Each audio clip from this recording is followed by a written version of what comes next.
Hey, everybody. Welcome in. Welcome in. It is a Friday edition of the Houtopia Football Podcast. Apologies for the mailbag episode getting out a little bit later than normal. Some technical issues this week, but hopefully you enjoyed that.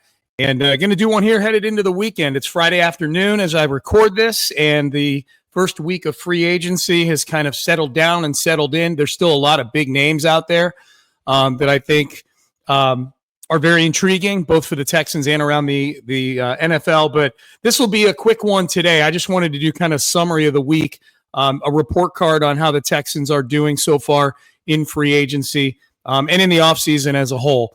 And also talk a little bit about what to-dos they still have left and maybe how some of what they've done this week either does or doesn't impact what they want to do in the draft. So a reminder to subscribe, rate, and review the podcast, if you could. For those of you just new to the podcast, perhaps, I'm Sean Pendergast, one half of Payne and Pendergast, on Sports Radio 610, 6 a.m. to 10 a.m. weekdays, and we've had a good week of shows this week with free agency upon us. It's been a whole lot of fun this week, kind of tracking everything. Even though the Texans have been active on what I'll call like the Dollar General aisle of free agency, they've been very active buying up a lot of things that are 99 cents or less in the football world. And yet the Texans, I think, have been front and center of one of the biggest storylines in the NFL offseason so far this week, which is the trade of Laremy Tunsil to the Washington Commanders, which we broke down in great detail in that mailbag episode. We'll talk a little bit more about it here because it's a big part of whatever grade we assign the Texans right now here in the offseason. So give us the subscribe, give us a rating, give us a review. That's a way to make sure that you get the podcast automatically. I will do a mailbag episode early next week, and that will be houmailbag@gmail.com is the email address, which you can find at the bottom of the screen. There we go. If you're watching on YouTube, houmailbag@gmail.com. We'll do a mailbag episode early next week. So send in your emails, your questions, your thoughts on the Texans offseason so far. We're getting pretty close to where draft is going to be the number one topic. And the Texans have a little bit more draft capital, at least a little more higher level capital to work with after the Laremy Tunsil trade. The number of picks are hovering around the same number, but now they've got a first, a second, and 2/3 in this upcoming draft. They've got 4 picks in the top 89, I believe it is. And it wouldn't shock me at all to see them move off of 25 and wind up, and instead of maybe picking in the first round, move back and get a couple more day 2 picks and stock up that way. At this point, the draft, to me, I know a lot of people are going to say the draft is about the offensive line, and I think they're going to draft offensive linemen for sure. I think it's just as much now, too, about finding some quality, inexpensive depth as we head into an era where the Texans' big guys on the roster are about to get pretty expensive. The cornerstone guys that they want to keep, 3 in particular, Derek Stingley Jr., Will Anderson Jr., and C.J. Stroud the 4th. So these guys are all lineage guys. They're going to get top of market expensive pretty soon. I think that Nick and D'Amico as a combination, Nick as a GM, have shown that they can do a decent job of identifying some day 2 guys. Kamari Lassiter and Kalen Bullock last year. We'll see what Blake Fisher turns into. Those are the 3 guys they took on day 2. They're all going to be starters for the Texans next year, I would guess. The year before that, the 2023 draft was Tank Dell, Juice Scruggs. Obviously, Tank's injury issues. When he's on the field, he's great. But he's hurt. Juice Scruggs still a work in progress. Nico Collins was a 3rd-round pick a few years ago. Jalen Petrie, 2nd-round pick. I mean, they've had their misses too. John Mechie was a 2nd-round pick. Christian Harris, I don't know what to think of him at this point. I don't even know if he's a real person at this point. So I could see that being a strong possibility, Nick trading back and kind of stockpiling picks. So we'll talk about that. But as far as this offseason goes, I'm not going to report card the whole thing. I'll do just maybe the top, I would say 8 to 10 transactions that I think matter to the Texans in terms of grading them. I think what's interesting about this offseason so far is that if you were to give the Texans a grade, and I'm probably among the more generous graders, admittedly, when it comes to the Texans. I don't think I'm a homer. I just think I'm not that professor that gives out super hard grades, especially at this stage when we haven't seen how they played out. I'm more about at this stage, do the picks make sense? Or do the free agents, do the signings, do the moves, do they make sense? Do I understand the thought process behind it? Because we don't know what the results are going to be. I think they're making moves that are largely very, very logical. I think when you look around the league and you look at the various report cards from people around football that cover the sport, that are experts, they're giving the Texans horrible grades when it comes to this offseason. And I think it's for two reasons. One, those are generally correlate directly with people who don't like the Laramie Tunsil trade. They think the Texans got taken in the Laramie Tunsil trade. And number two, whereas you've seen teams that have real needs on the interior of the offensive line, like Minnesota and Chicago specifically, really attack that, the Texans have stripped it down, but they haven't built it back up yet. So you're handing out grades that are 4 days into free agency or 5 days into free agency, and there's still hundreds of players sitting out there that could potentially help the Texans. Probably doesn't help the optics that the two moves they have made on the offensive line are for interior offensive linemen who haven't played all that well lately. So I understand. I don't necessarily agree with. I understand the lower grades for the overall offseason. Now, that said, I find it hard to look at any of the moves the Texans have made from my perspective. I'm someone who liked and was asking for a Laramie Tunsil trade, so you can understand I like that. I don't. Of the moves that matter, I haven't looked at any of them and said, well, that's a stupid move. I can't believe that. Why did they do that? That sort of thing. So let's go through them here, and I'll give you my grades on each of these here. I'll call it the top 10 transactions that they've made this offseason. I know they've made it. They'll put a few more outside of this list. I just like the Nick Needham signing. I've not watched enough of him to have a strong opinion on it one way or the other. They gave 2 years, $6 million to a guy who's a special teams guy. Okay. I don't even know if he makes the team, but whatever. So we'll start with the Tunsil trade. And it's been widely broken down and analyzed, and we know what happened. They sent Laramie Tunsil to Washington. In return, they get a bunch of draft picks. The net of the whole thing is they get a 3 and a 7 this year. They get a 2 and a 4 next year, and they attach this year's 4 to Laramie in the trade. So the net of the whole thing is really kind of like a second, a third, and a seventh over the next 2 years. The second next year is the sweet nectar part. Although having an extra third-round pick, I'm kind of enjoying these multi-round mock drafts, and all of a sudden the Texans have 2 picks in the third round. That's kind of fun. And they saved money in the process. So they saved about $14 million on the cap. They got a bunch of draft capital. Most importantly, they got Laramie out of the building. Not that he was a bad guy, but I don't think you were ever going to change the culture of that offensive line room. And clearly, just based on the behavior the team has had this offseason, they felt that there was a problem in that offensive line room.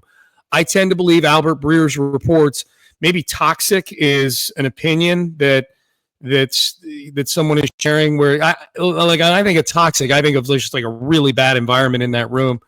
I leave open the possibility that it wasn't necessarily toxic, but it was not an environment that was.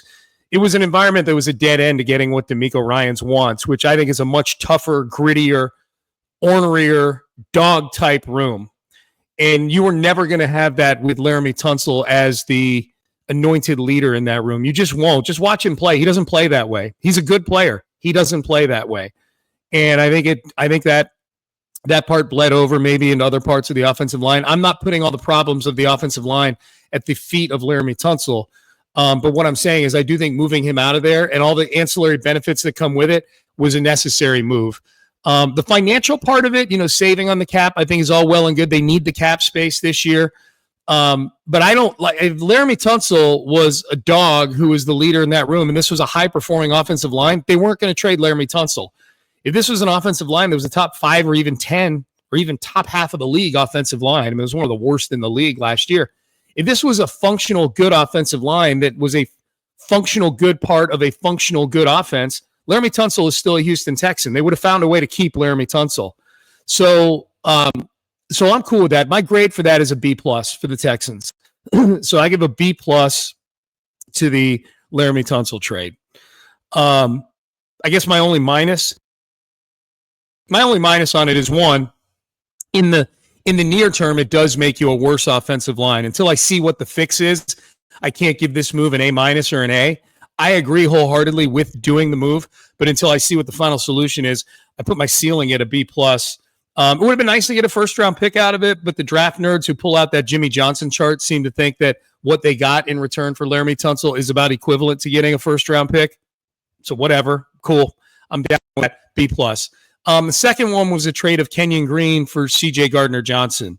The Eagles, I'm guessing, were getting ready to move on from C.J. Gardner-Johnson. Look, when you re-sign as many people as the Eagles do, they gave Saquon Barkley another $20 million for an extension that kicks in 2 years from now.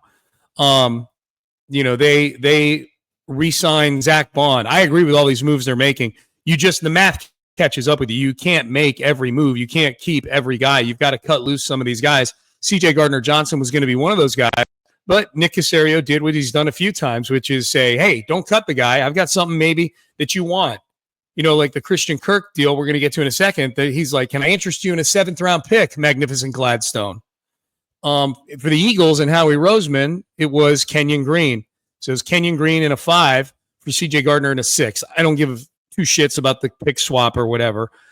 This was Kenyon. This was Nick using an extremely distressed asset, Kenyon Green, to at least be a placeholder to get C.J. Gardner-Johnson. Don't cut him. We'll give you Kenyon Green. I like the fact that they're recouping something from the disaster that was the Kenyon Green pick, and there's no other way to frame it, that pick, for being the 15th pick in the draft and given who else was available when the Texans could have picked at 13 and moved back to take Kenyon Green. Jordan Davis and Kyle Hamilton were both picked 13th and 14th. I mean, Kyle Hamilton early on here is looking like a future Hall of Famer, and Jordan Davis would look nice in a Texans uniform right now. That you're able to use Kenyon Green, who I think makes sense to go to the Eagles because maybe their offensive line coach, Jeff Stoutland, gets something out of him, and get C.J. Gardner-Johnson, who's really just a younger, more functional, more ball-hawking version of Jimmy Ward. Down with that. I didn't know C.J. Gardner-Johnson was only 27 years old. So I have to imagine that Jimmy Ward is probably in jeopardy here, given the fact that he can't stay on the field. I don't know why they gave Jimmy another year on his contract, but they'd be cutting him with this coming season left on his deal. So I don't know what the dead money hit is for Jimmy Ward. I just know they've got a lot of bodies now all of a sudden in that secondary. Jalen Petrie is going to be coming back healthy. A starting secondary, if we went nickel here, a starting secondary of Kalen Bullock and C.J. Gardner-Johnson at safety, Derek Stingley Jr. and Kamari Lassiter at corner, and now and Jalen Petrie playing kind of that star position that he plays. Yikes. That is a secondary that will administer many a concussion, draw many a fine, and be one of the most kick-ass secondaries that certainly that the Texans have ever had. Probably the best secondary I would say that they will have had in place since the Wade Phillips years in 2011 to 2012, when it was Glover Quinn, Danielle Manning, Jonathan Joseph, and Kareem Jackson. That was a really good secondary. I think this one has a potential to be noticeably better than that one, which is saying something, because that was a catalyst for a really good defense back in the day. So for that particular transaction, I give an A- to. You got C.J. Gardner-Johnson at his current contract, which is a very reasonable price, 2 years, $19 million, for practically nothing. For someone who I think had a good chance of not making the team, Kenyon Green. The only part that I give it an A- to is that I'm going to at least sprinkle in the fact that the Kenyon Green pick was a bust. But I think that was a good move. I give an A- to Nick Caserio for that one. The other trade that they made was Christian Kirk for a 7th-round pick. We've talked about that one already, at least on 2 episodes of this podcast. Slot receiver was a major need. When he's healthy, Kirk was one of the best. They readjusted his $16 million. They turned a bunch of it into bonus money, so now they've shoved some of that cap money into future years, so that opened up some space. Nick Caserio seems to be getting very, very comfortable with doing some credit card spending, which, as long as the McNairs are cool with the cash that you have to spend up front, the actual cash going into Christian Kirk's pocket is $16 million. It's hitting the cap over the next 3 years the way they've got it structured. So I'm concerned about the injuries with Christian Kirk, not to where it diminishes my my excitement for the move in general.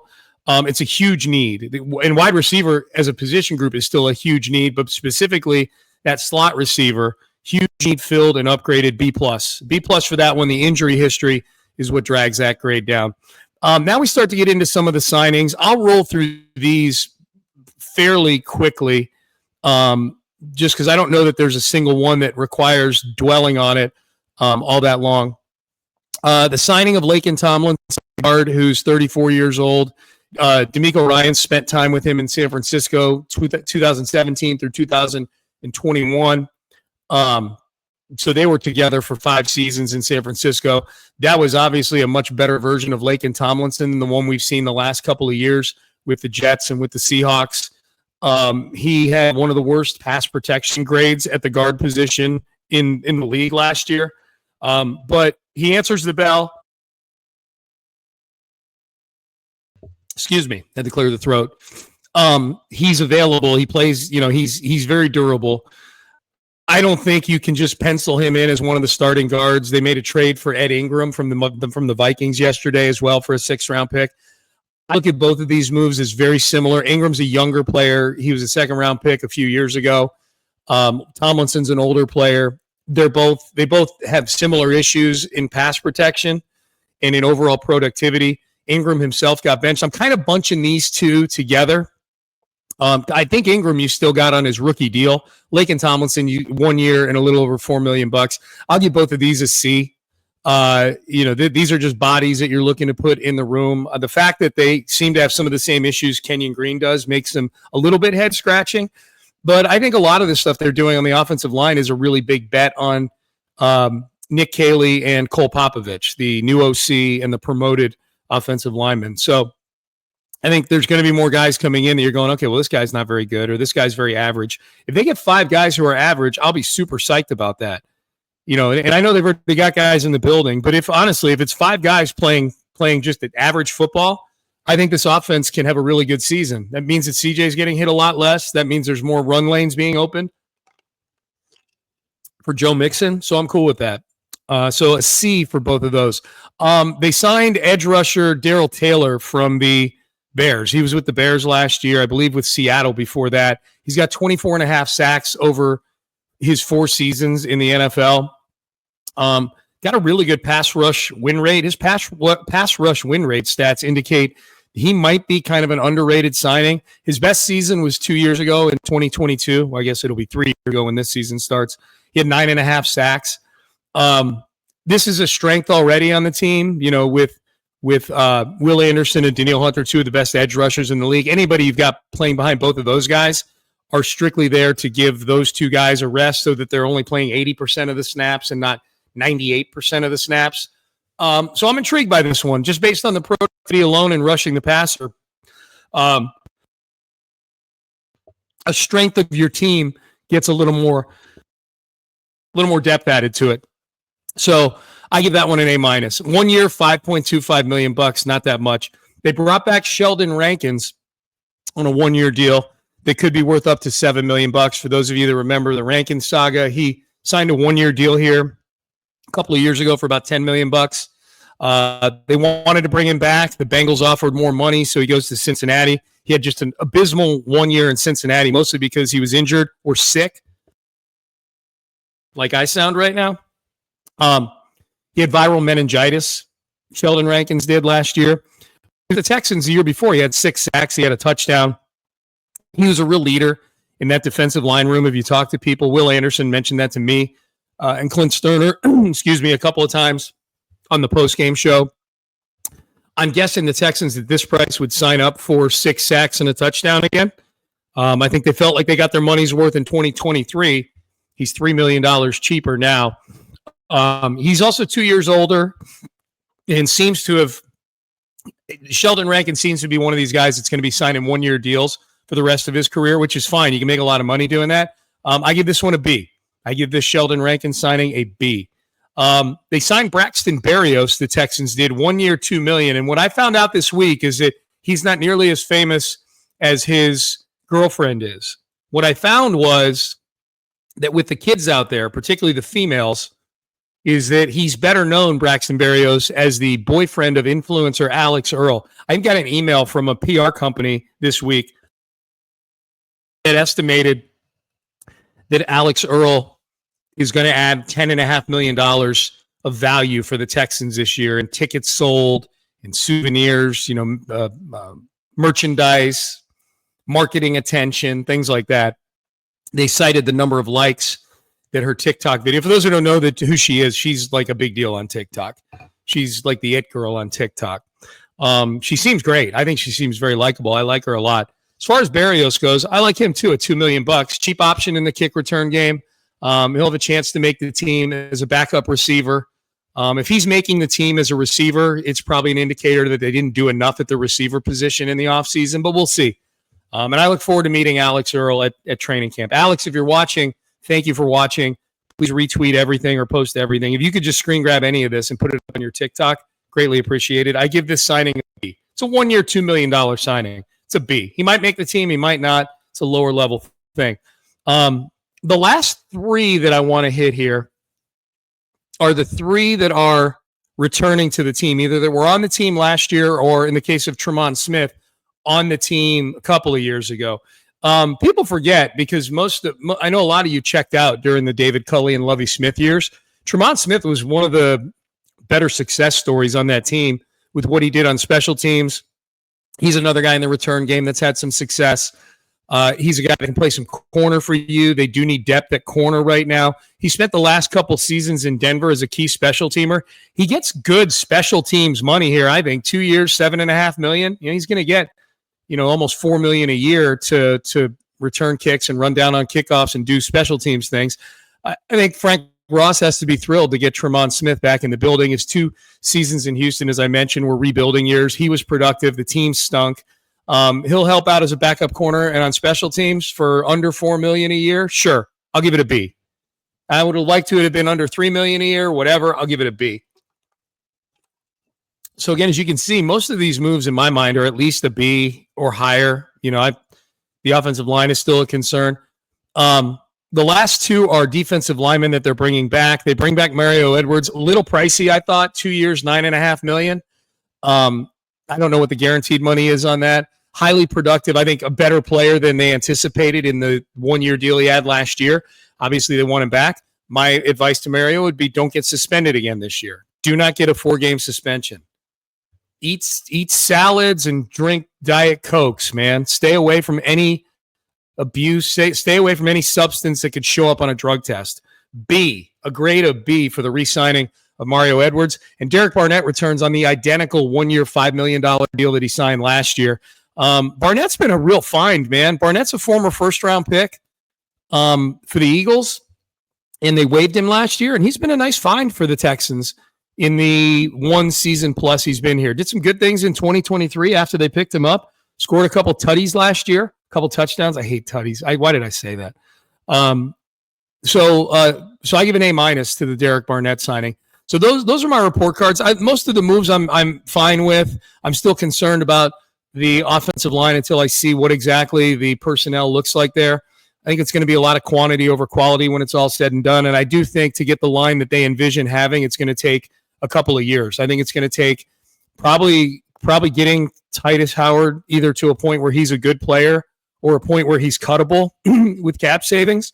And that's a year from now. We won't know.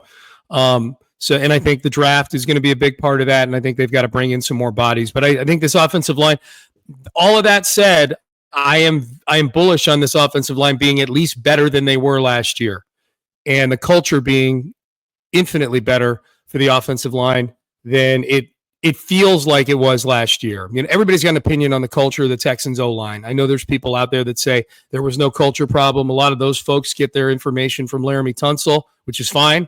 That's the day and age we live in. That's all cool. There's other people in the building there that say the culture's not all that great. None of us who are reporting or opining about this are actually in the building to observe it. So we're all getting something secondhand from somebody, whether it's people we talk to, reporters that we trust, things like that. I just watched that offensive line play, and they look like an offensive line that has a soft culture. And Laramie Tunsil plays like a player who is the best player of a soft offensive line.